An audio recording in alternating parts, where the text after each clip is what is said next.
All right, you are now tuned into the Rotated Views podcast. I am your host, Jimmylee Velez. I'm here with Gabe, Goose, and the man himself, Raul Irizarry. What's up, y'all?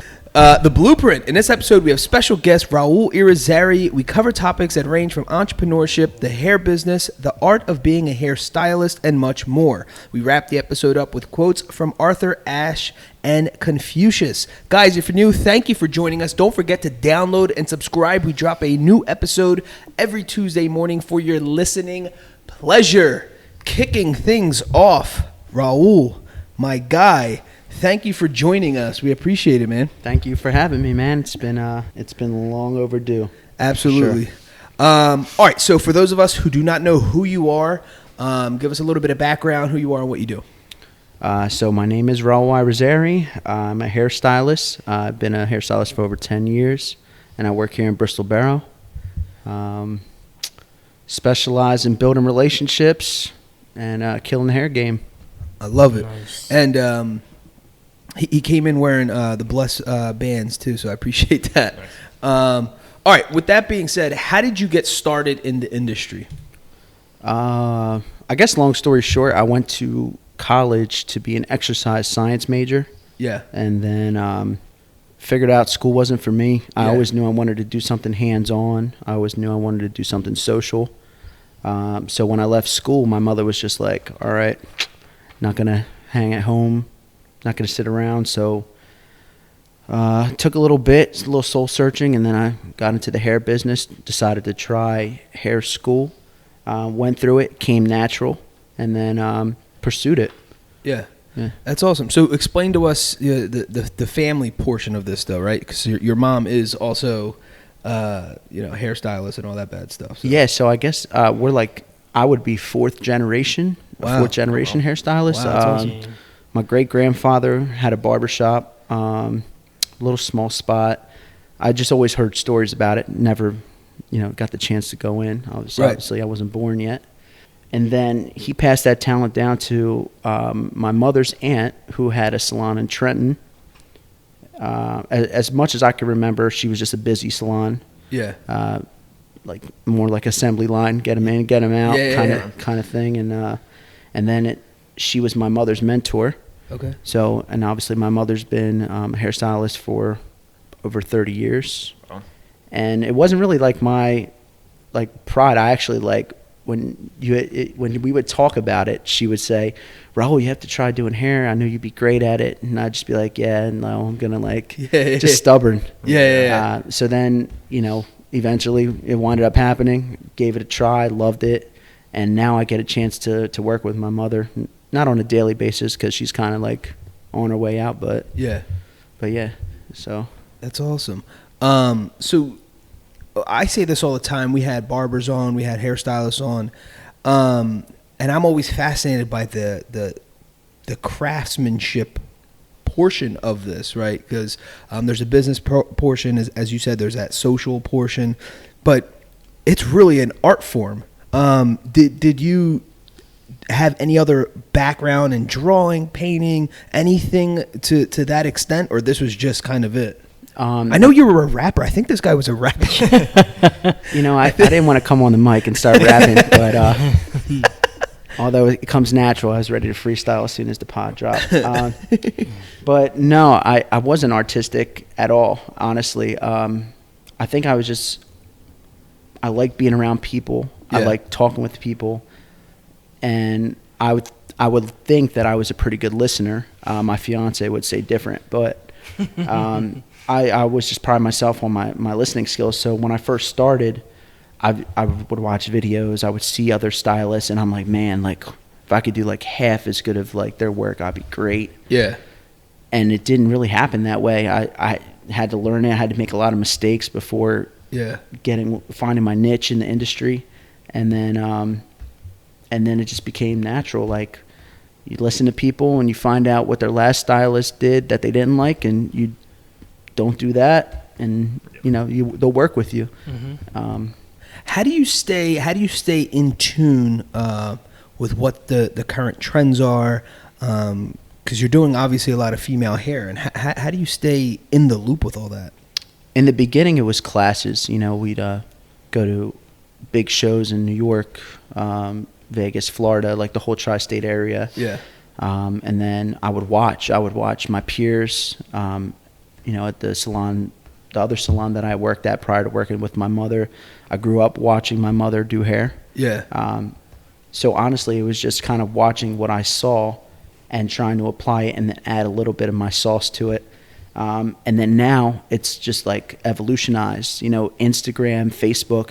There's some new extraordinary video of some new extraordinary artist doing something crazy on a daily basis. Yeah. You wake up to it. It's like, it's insane. So it makes it easier, but it also makes it like difficult to keep up with the trend, because once you see a video, you're like, okay, it's going to take me like 3-4 months to convince one of my go-to clients to try something like this. Right. And by then, the next thing will be out. Yeah. It's evolving so fast. So how did you get into the first salon? Because I actually thought you started with your mom. So you started at a different location, a different business, totally outside of your mom's venue. And then how'd that all transpire? In the beginning, I actually did start at my mother's place. Yeah, I was assisting. I was taking clients here and there when I first got my license. And then I just decided that I wanted to do something different. I guess that's the stubbornness of hanging out with your parents. Yeah. And being resilient. You know, like you develop a resiliency to not listen to what they say, what they do until you get older and understand it. Yeah. So one of my sister's best friends was a hairstylist in Yardley Borough. He reached out to me. He said, hey, like, you know, we're looking for people at our place. You should definitely come by. I think you'd like it. And I mentored kind of like under him. I would say like there were a couple hairstylists there that were pretty talented, and then just kind of worked my way up. But they kind of threw me to the wolves. Usually like the ideal training program was like 2 years, maybe even longer for some people. And I was doing hair within a year there. Uh-huh. So it kind of jumped fast, and I think it was kind of like better for me. Yeah. So how did you go from then there, and how long did that last at that other salon, then moving back? And I'm assuming you went back to your mom's salon? Yeah, so I was there for about 8 years, and that's where I met my fiance. Built a lot of great relationships, and then just kind of, I don't really want to get too negative here, but my old employees had a lot of like insecurities with their staff and with the relationships with their clients. They didn't want it to get too personal, this and that. So it just kind of developed into like a toxic relationship towards the end, and then just decided to move on. And you know, it's tough because I try to see the positive in things, and it was really just a wake-up call for me to kind of like, you know, move on to greener pastures, or at least take a risk. So my fiance and I decided to join my mother's staff, and it's been great. That's awesome. Wow. So obviously, so you grew out of that position basically, to put it in a positive way. Yeah. So now you work with your fiance and your mom. So how's that all going down? Well, it's great. Yeah. It's great. Yeah. And when you go from a place that you're not happy on a day-to-day basis to going somewhere where you're full of like, you know, the energy is great. You know, you're filled with love. Like the building is filled with love every day. Yeah. And it just makes like a world's difference. Yeah. Like night and day. I actually wake up, and I enjoy waking up and get ready to go to work and be my own boss. Now, do you guys ever get into tiffs? So, for example, right, obviously we've all been in relationships. You know, you and your girl kind of on a could possibly be on a little argument or something the night before, and then you show up, you have to be at work the next day. Does that ever happen, or is that like you kind of you maintain that pretty well? Nah, it doesn't happen. You know, I learned early in work, at least at my old place, you never bring your home into work. Exactly. You kind of cut what you can have the worst day in the world. Actually, you try to do that on a daily basis. If you have a bad day, you don't carry the negative energy till the next day. Right. Start fresh. If you have a good day, you can always steamroll that. Yeah.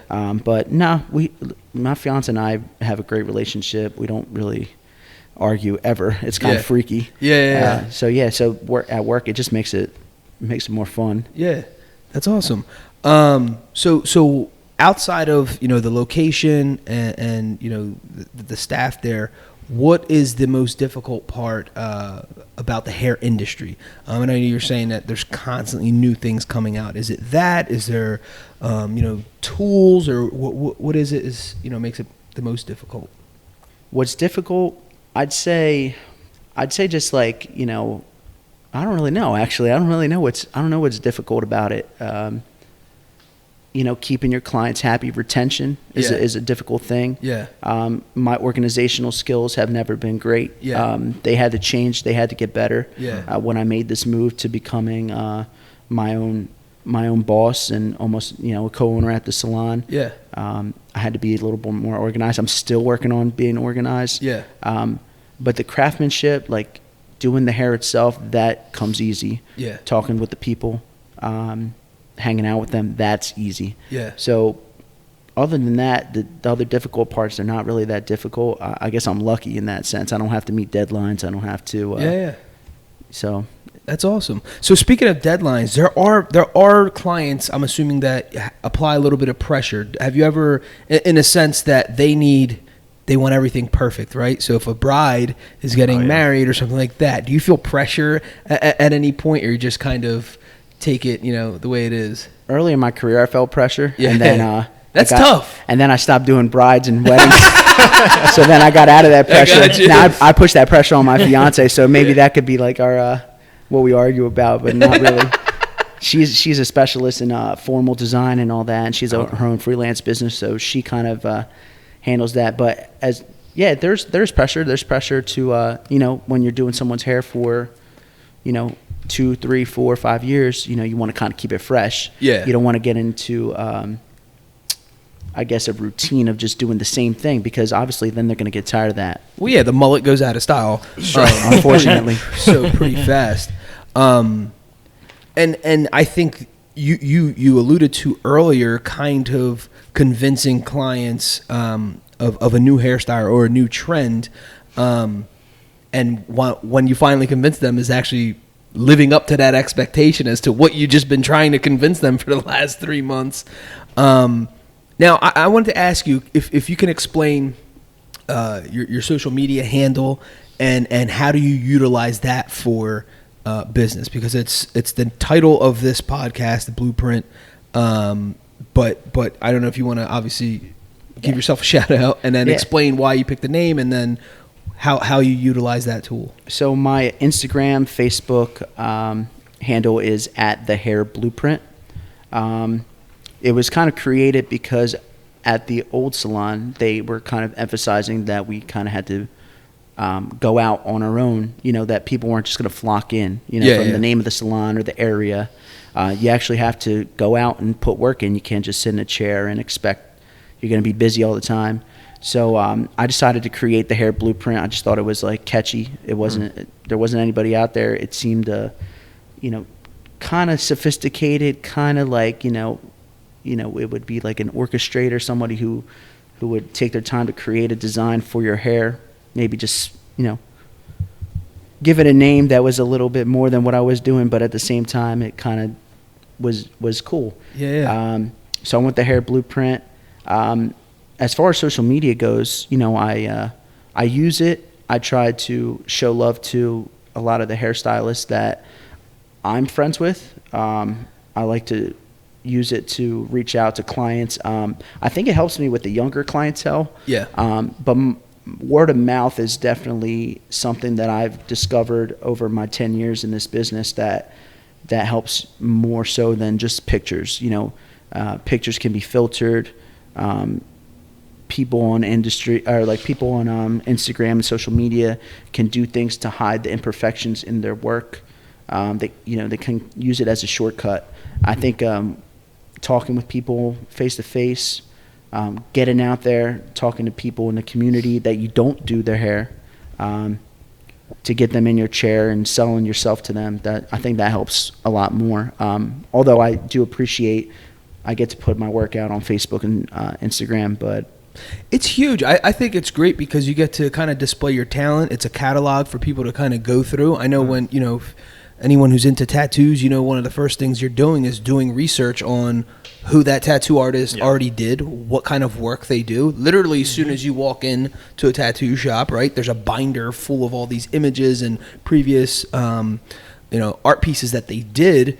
And so, there's a lot of judgment that goes in on that kind of thing. And so I could assume, or I would assume that, using, social media for that purpose to kind of give people your catalog, it is a highlight reel. I mean, everyone knows that about social media.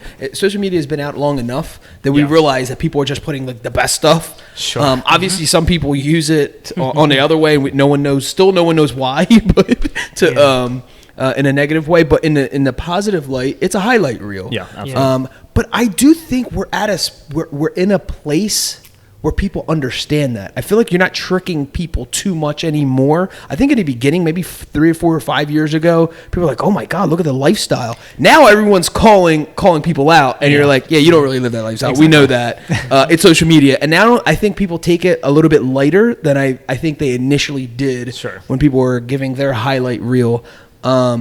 Now, do you have a ton of pictures? I think everyone does this. It's just the age that we live in. A ton of pictures that maybe you haven't posted, and then you've seen someone put up like a similar haircut or style or color, and you're like, dang it, they beat me to it. I do have some in the vault. It gets tough because you want to kind of put work out there that you want to do on a daily basis. Like obviously, I'm more of a traditional hairstylist. Yeah. There's different categories. So I want to promote that I'm a traditional hairstylist because I am pretty busy. Thank God I'm busy. I'm not saying it to brag. I just, the way it is. So a lot of times I find myself caught because I'm working on a client and I think the work is beautiful, but then I want to add the detail, and then I'm like, oh, do I have enough time to do a photo shoot? Oh, I kind of don't, because my next client's going to be here in a couple minutes. So I don't have the amount of pictures that I'd like to have, but I have some in the vault. I have some, stashed away for a rainy day. And then there's ones that you take, you do pictures and you're like, man, this is beautiful, and you love it. But then another aspect of another piece to the art form is that you have to have perfect lighting for your pictures. You have to have perfect everything. Mm-hmm. I mean, the air has to be crisp. Yeah. It has to be the perfect time of day for you to have that awesome shot. And if you don't, it doesn't do your work justice. So a lot of times I don't get to share every picture. But so you don't use like fans or anything? So no, my fan just broke. Actually, so you just keep finding negative ways to get me down, and I'm gonna turn it around. But yeah, my fan is down, guys. My fan is down. Oh man! You throw the leaves in the background. Oh yeah. Right, my blower's out too. I was even gonna use the blower. Like, that's too strong. But it died moving the leaves. So we touched on a couple topics, but is there something that is your absolute favorite? I know you like talking to the clients.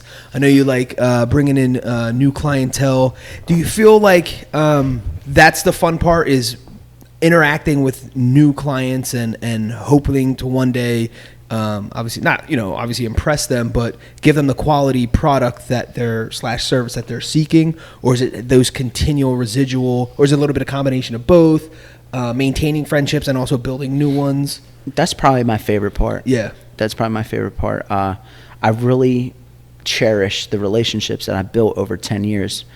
I get to a point where I'm texting my clients during Sixers games, and they're just feeling my pain when, the Sixers are down. Yeah. A lot of times I get to meet my clients out, with my fiance. We'll go out to dinner with clients. We'll have them over my house. It's so much more than hair. And I think that's probably my favorite part. But a day-to-day basis, I mean, I don't get to, I don't have to sit at a desk. I don't not enjoy, going to work every day. I get to go in there. I get to do something hands-on, personalize it, and my work's out there. My work is out in the world, and it's kind of cool. But yeah, I mean, that's my favorite part, just the relationships.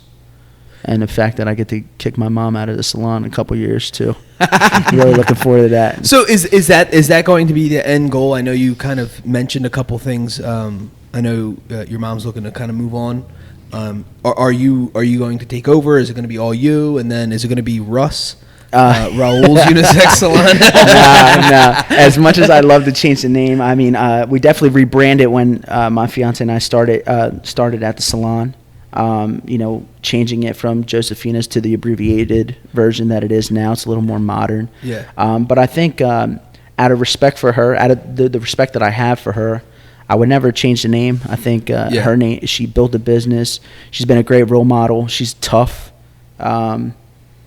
So I would never change it. I mean, I remember her cutting your hair and your brother's hair, like back in the day. Yeah. Like, you know what I mean? She was a go-getter. She's, and she sets a great example for me.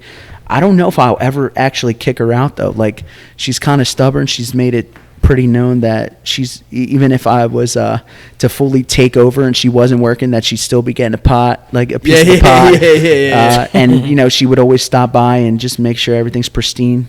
She kind of has like a knack for that. So yeah. But that would be the end goal. Like for me, my fiance, my cousins, my cousin Bella, who also works there. Okay. My Aunt Ida. It's a family-run salon, as you guys know, but everybody listening might not know. Yeah. So I think it's always going to be just a family spot. Yeah. And I want to keep it that way. I like that intention of wanting to keep the name. I really do. Obviously, I respect that, but I think it's just a beautiful thing. I think it's just badass too. And you're right. It's she started it. She built it. It's and you're going to carry on the empire, so to speak. I wouldn't change it either. I think it's pretty cool. Now, is it something you think, not to bring on the kid talk, but is that something you feel like you if you were to have kids or nieces and nephews, to bring them along to kind of see, because I know a lot of the stuff that my parents did, they always just brought me along, even if it was like, I'm not going to convince them that this is what they're going to be doing. I think it's just seeing your parents at work, or the entrepreneurial spirit of it really does something to a child's mind. It forms them in a specific way, and probably whether you realized it or not, it was forming you that whole time, where we were going to the house and getting haircuts, and even if you didn't care or whatever, you're just a kid and you want to just go run away and play video game or whatever, you saw it. You know what I mean? There's something about your kid catching you in the experience of busting your tail off. Is that something you would incorporate, or you continue to kind of bring the kids around, or whatever, family? Yeah, absolutely. I'm a firm believer that you don't have to go to college to make something of yourself. So I think I could be an example of that. Maybe not the best example, but definitely not the worst.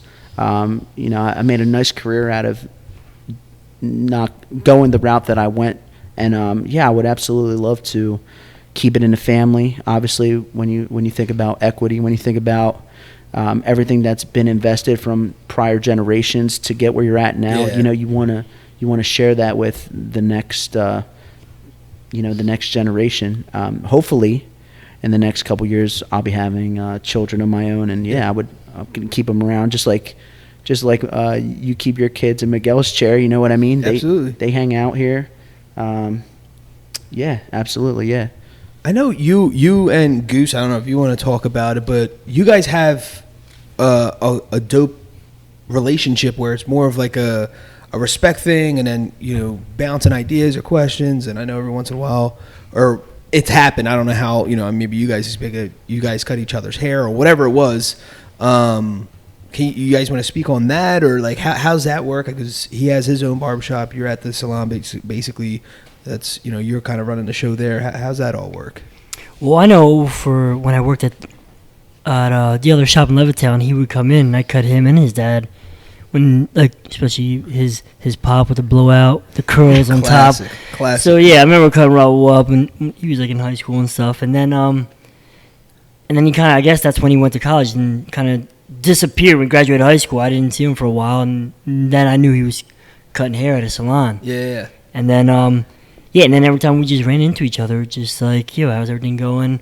But he was in the salon at the time, salon industry, and then I was just in the barber industry, so it wasn't like the same. Yeah. But it was like still like I wanted to learn how to use like more of a scissor work and style for like the longer hair for men that came in. Yeah. And I'm pretty sure he wanted to know like about like how to use like the clippers and different kinds of stuff. I don't know. Our conversations would just go like back and forth. Yeah. And then it was when I actually got to shop here in Bristol Borough. And then what was it, a couple years after that is when he started working at his mom's salon in Bristol Borough. And like he'd come in, get his shape up. And now my hair is longer.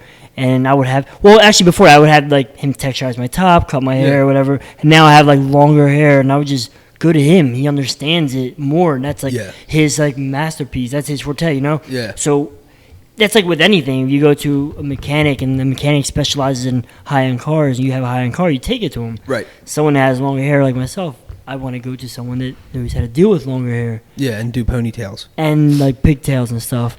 But like when we're in a chair, conversations just go. They just go. We like, I had an event here. He came and supported. Like it was a bunch of barbers from like all over Connecticut came through. He got to like interact with people that he probably never would like interact. He'd probably follow on social media, but got a chance to meet them. And it's just like, dude, we're in his hometown that's so small, and there's no like, can't knock anyone for what they're doing. Like everyone has like their own different niche. Like, there's this shop. I mean, this town has a bunch of barber shops. Yeah. But each shop has their own different niche, different style, different. They offer different things. So I don't see anything that's like, I don't know. There's no like rivalry. Yeah. There's competition. Yeah, no, there's no competition at all. So I love the fact that he'll come here and just hang out right before he goes to lunch or whatever. Yeah. He just hangs out here. We just kind of BS and just catch up on some stuff. Sometimes we'll go. When I'm done here, I'll go have a drink with him, and it's just like a family thing. That's just in this industry. That's what like he said. That's all you do is build relationships with people, whether they're clients or like I don't know, people in your industry. Like, But but with Raul, I'm like actually like excited that he's in the same town and doing the same thing and like kind of putting a positive name to this. Yeah, I mean he pretty much summed it up. I mean, our relationship was he used to cut my hair in high school. I would go with my dad. I went to college, and I definitely missed him because if you see pictures of me at school, I had like the Caribbean curl. Like I was a hot mess, man. I had that and the skinny chin strap. The John B's chin strap. Combo. Yeah, it was a bad combo. Good thing I wasn't doing hair then. I was like, going. You would have not sold. Yeah, I would not have sold myself. I looked almost like a low budget wrestler with my look. But yeah, I mean, that's one thing. Back to what I was referring to, how I made the switch to Bristol was, the love that you feel in town. Like I said, my old employers, my old bosses, they had a lot of insecurities, and they kind of, I think they came from a toxic environment, and then they created a toxic environment, and they really didn't embrace the great relationships that you can have with other people in the industry. Right. And so like when I made the move and your brother and I, Goose, started seeing each other more, we learned from each other, and now it's like I'm here hanging out with you guys and not sitting at home or it's just organic, and that's the way it should be. What outside of obviously maintaining the relationship with other barbers and hairstylists, are there any other businesses or other barbershops or salons that you do have a professional relationship with?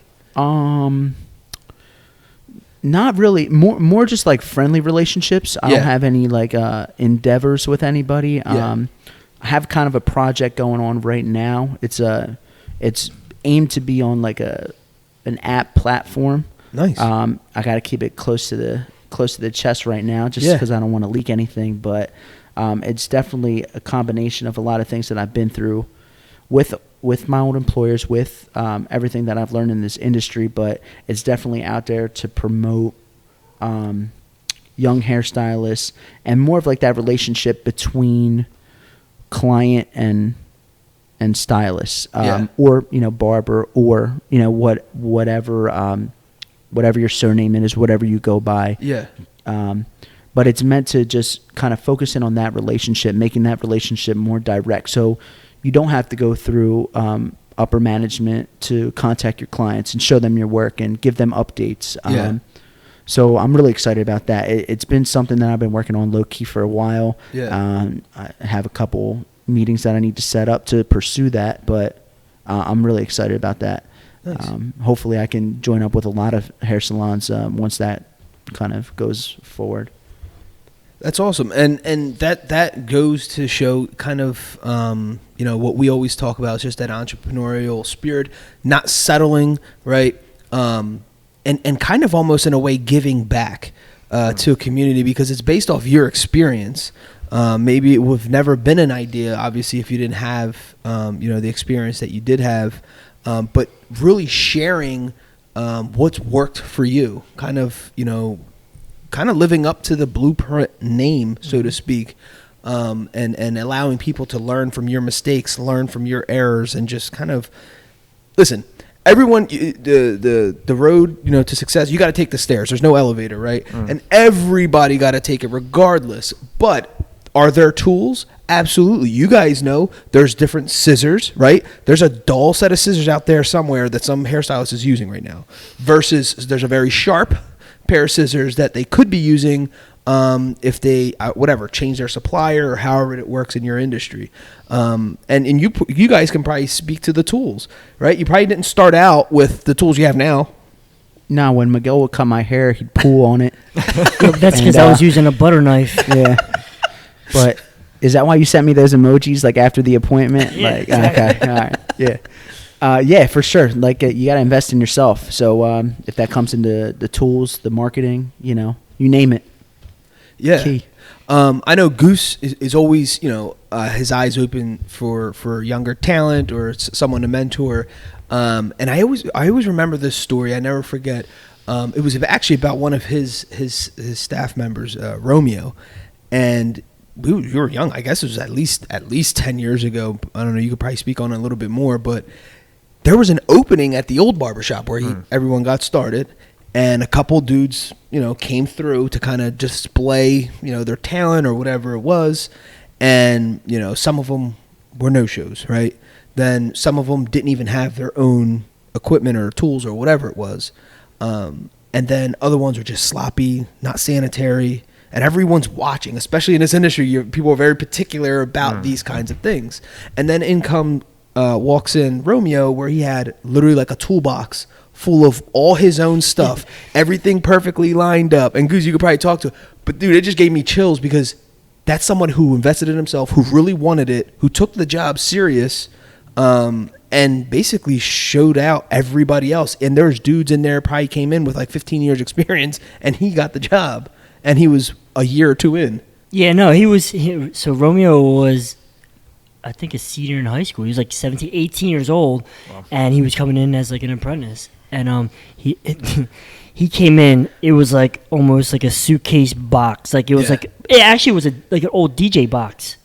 Like it was an old DJ box with different, it had like different like compartments and stuff. And he had like everything you can think of. Like as it was all like obviously starter quality stuff. It was stuff that you get like at like a Sally's or like Walmart kind of. Yeah. It was all starter, but he had everything. Yeah. Like, he really did have everything. Like, and so he came, but on top of that, he knew how to work his tools and he knew how to cut hair. Like he had the basic idea of it. Oh, and it was easy to mold him into like to teach. He was teachable, very, very teachable, because he already had the basic ideas and he understood his tools. Like some of these guys came in, they didn't have anything, and then you hand them this new like type clipper and they don't even know how to hold it. Yeah, they're holding it like they're about to eat a hot dog or something. I don't know.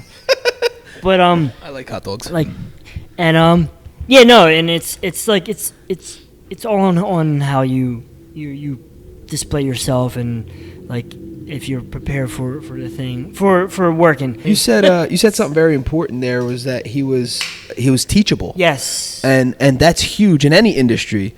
You have to be a sponge. You have to respect your elders in a sense of saying someone with experience.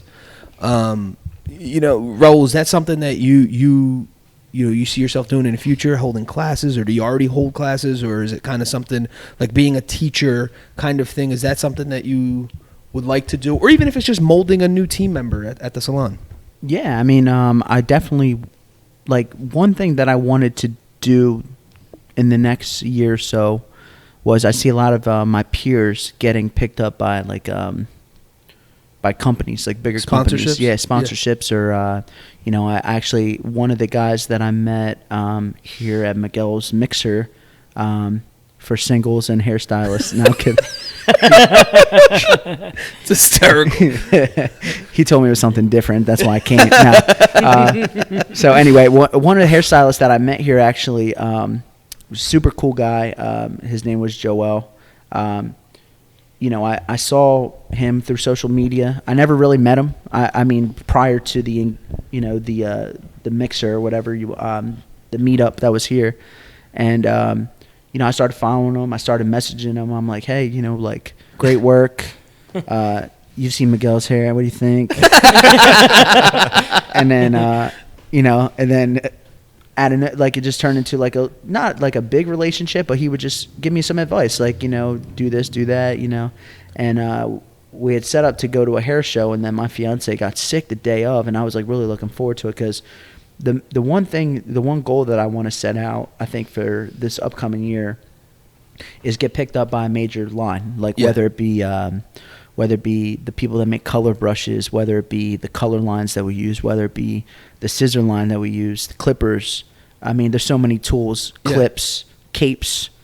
I mean, you name it. Like if I got my fingers nails painted, I'm sure I can get endorsed. Yeah. You know, but that was my major goal, and yeah, I mean, it's always important to be prepared, invest in yourself, but to the point where, you know, I see a lot of guys that are like making videos for barber cutting, and, you know, from like last year to this year, they're using the best clippers, they're using the best, you know, the best tools, and you wouldn't have expected it, and you see the difference in their work. You know, same thing with the scissor guys, same thing with the clip guys. I mean, it's just constant. Yeah. I know the Rotated Views podcast is definitely trying to get sponsored by a pizza parlor. So if you're listening, dude, I know a pizza guy. Yeah, you need. I know the original pod down the street. I know that guy. We need to make that happen, and maybe even have him on. You need to make that happen. I know you have a very strong connection. If you're prepared for a 45-minute podcast about golf, then you're like, when does this get to pizzas? Then I could bring this on. I could bring him on, but he might talk your ear off about golf. And that's fair. But yeah, we need to definitely make that happen. Kind of switching gears a little bit. What has been your most memorable experience, do you think, as your career? What do you consider yourself, a hairstylist? Is that the term, or what do you? There's no real term for what I consider myself. No, I'm kidding. Special, just special. I'm a unicorn. One of a kind. Yeah, unicorn for sure. Yeah, I'd say a hairstylist. Yeah. You know, I won't build it up to be hair architect, hair designer. You know what I mean? Like, I'm a hairstylist. I'm a hybrid. But he calls himself the blueprint. I am the blueprint. I am the blueprint. But yeah, no. All kidding aside, what has been? I don't know. I think I'd consider myself to be a hybrid hairstylist. Someone that can do both men and women. Yeah. What has been your most memorable experience? Has it been like the unification with your mom and going back to the salon? Has it been just being you? I think I have three. One is one in a nutshell. It's all the mistakes that I made, like as far as hair goes. Yeah. That always impacted me. You could do a million beautiful hairstyles, but you always remember the person that wasn't happy with their hair. Mm-hmm. I take that with me, like, you won't even know. I would take it home with me. It would bug me like you wouldn't believe. Why we talked about that before too, man. It's like you can get a million compliments, you know, and one person says something and it just digs at the back of your head. Yeah, you know what? It's like, for the great things that you do, everyone remembers your flaw. So like, it's just the way the world is these days. So that's one. You know, the second thing would be the transition from the old place to my mother's place. You know, going from a negative environment to a positive environment, going from working for somebody to being your own stylist, to being your own owner, to being your own boss. It's just, you know, a lot of people are afraid to take a risk. A lot of people are afraid like they don't know what's on the other side. Yeah. I was so afraid Yeah. to make the jump, but you know what? It made my relationship stronger. It makes my day-to-day so much better, happier. Yeah. And then, the unification with my mom would probably be the third one. And the acceptance of her, or her acceptance of my fiance and I to the salon happened organically. Yeah. And I could, it's tough because, just like you were saying earlier, like you can have an argument with your fiance or your wife, I'm sorry, and you can bring that to work with you, or you can't. It's tough because, I can be with my fiance and having a great day at work, and then I can have an argument with my mom about how we should run things or this and that. And I know, like, she doesn't do it as easily as I do, where I can forget what we talked about 2 hours before work. Right. My mom, my mom is, you can see right through her. So if she's like, or at least I can see right through her. If I feel like we had a bad, we ended things on a bad note, I feel like she would bring that vibe, not to the clients, but to me. And she'd give me the cold shoulder, like, intentionally. But, it's tough, but, that unification with my mom, it's made our relationship stronger, a more respected relationship. Yeah.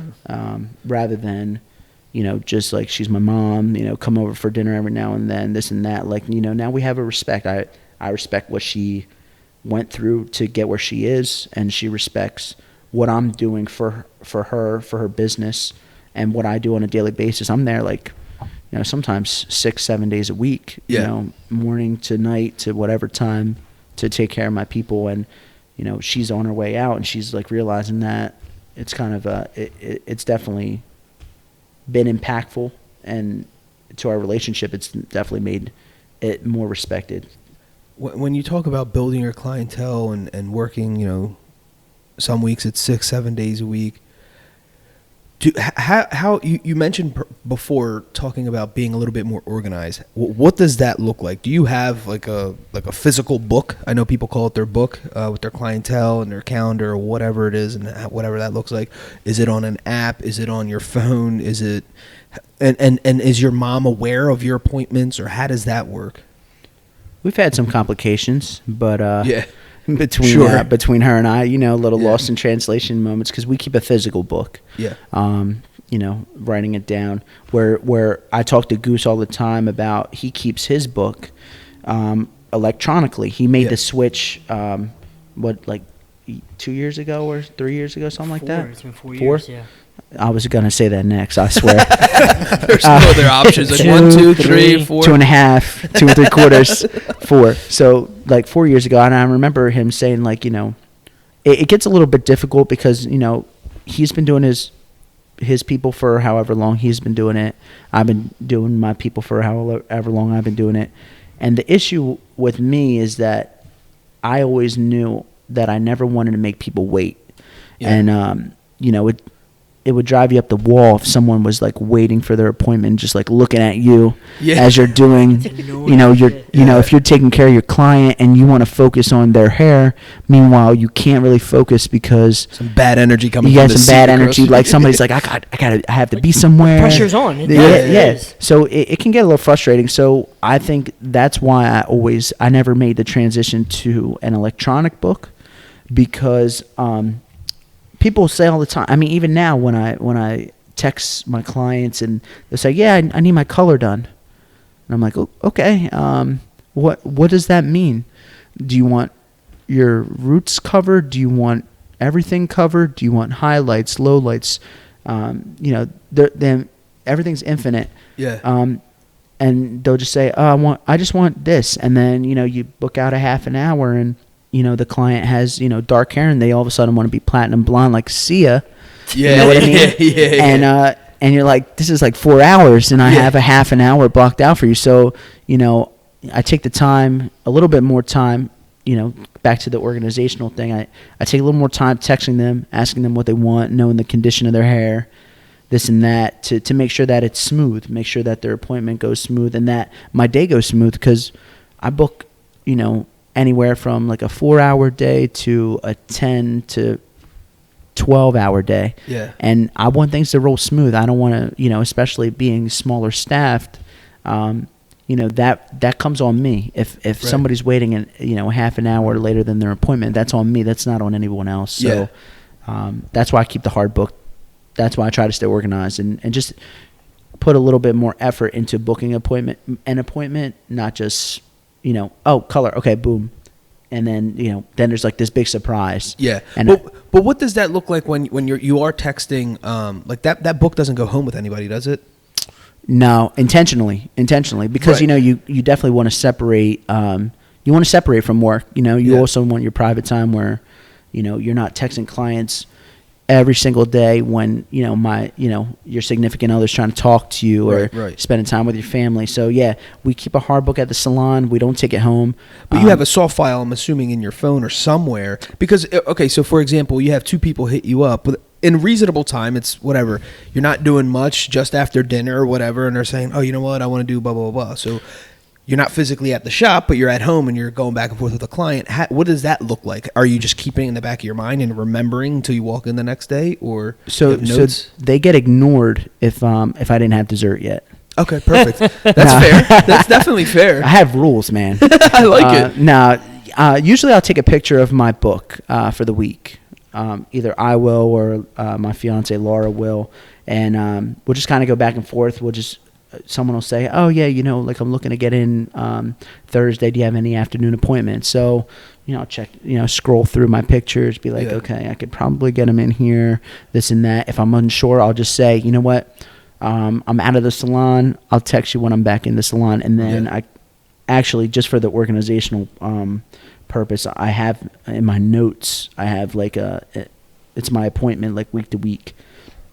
So I'll put their name in the appointment or in the notes column, and then I'll just say like, okay, this person wants to get in Thursday at this time, or this person wants to get in a couple weeks, or this person has a significant date that they want to get in, and I'll just do it that way because it just works for me.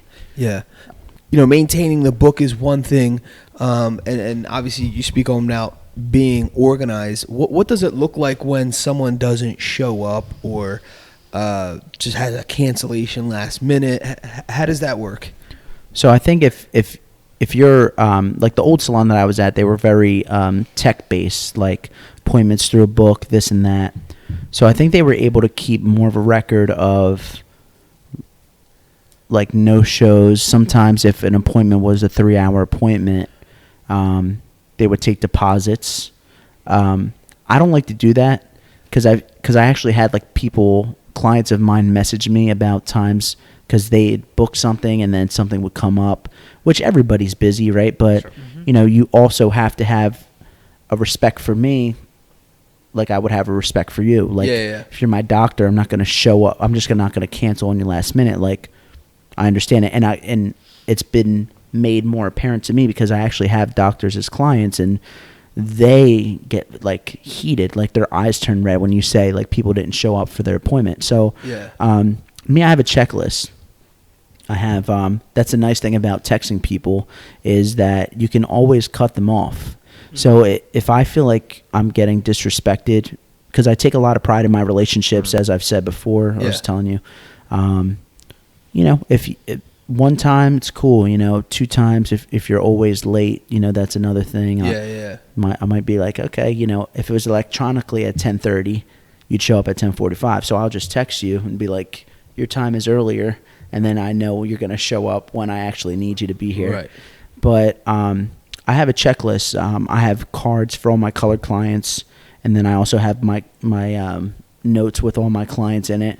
So I feel like if there's something that's irregular with our relationship and I feel like you might not be respecting my time, you get 1 check, 2 checks, you know how to 3 strikes you're out, right? Yeah.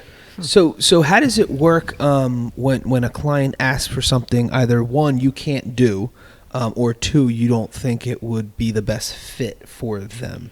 I would politely decline. Yeah. Like I had someone message me, I won't go into the aspects of hair because that would take way too long, but they had extremely dark hair and they wanted it to be white, like that situation I was talking about earlier that I joked on.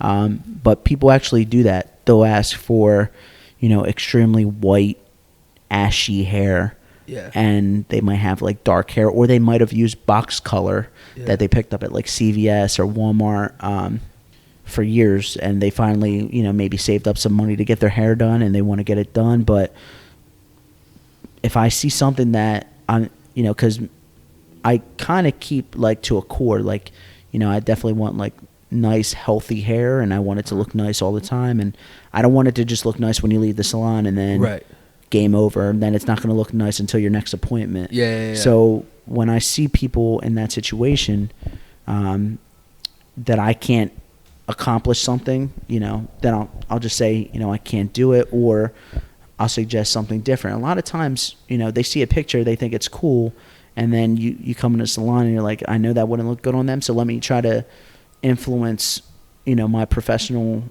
opinion, and I'll be like, okay, you know what, this all over might not work for you, but this here, and here in your hair where it'll pop, and it might, give you a little dimension. It might give you a little bit of like flair that you're looking for. Yeah. That's achievable. Let's do that. Yeah. But it gets hard. It gets hard to turn people down. Yeah. But, you got to do it. You got to do it, man. Yeah. It's a tough job. It's got to get done. All right, just wrapping things up. What is your recommendation to anyone trying to achieve their dream as a hairstylist? Just believe in yourself. Just believe in yourself, because if you don't, then it's not for you. Yeah. You have to do something that you feel strong in, and trust yourself. If it doesn't feel right, find something that feels right. Yeah. Because a lot of times people try to fake it until they make it, and that doesn't work. People see through you after a while. Authenticity is key. So I would just say, believe in yourself and invest in yourself, and just, run with that. Yeah. Run with if you're uncomfortable, but it feels right, just keep going. I mean, I'm not like, on this ultra platform where I'm a celebrity and I do celebrity hair and all that stuff, but, I'm a happy guy, and I have a happy career, and I'm happy day to day. So if you want to be happy, believe in yourself.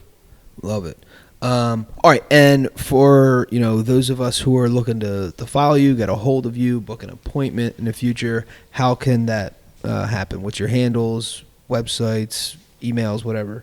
Yeah, so my Instagram handle and Facebook handle is @TheHairBlueprint, and my phone number, I won't give that on, I have to find out if you're crazy or not, But the salon phone number is 215-781-0122, and we're really great about getting back to our clients. So feel free to leave your name, message, and what you're looking to do with your hair. The stylist, we also have a lot of talented hairstylists at the salon, but, just feel free to give a call, and we'll take care of you.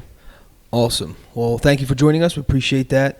We like to wrap up our episodes with quotes, and the first one is by Arthur Ashe. Start where you are. Use what you have. Do what you can. And the second one by Confucius. It does not matter how slowly you go, as long as you do not stop. All right, The Blueprint. In this episode, we have special guest Raul Irizarry. We cover topics that range from entrepreneurship, the hair business, the art of being a hairstylist, and much more. We wrap the episode up with quotes from Arthur Ashe and Confucius. Awesome.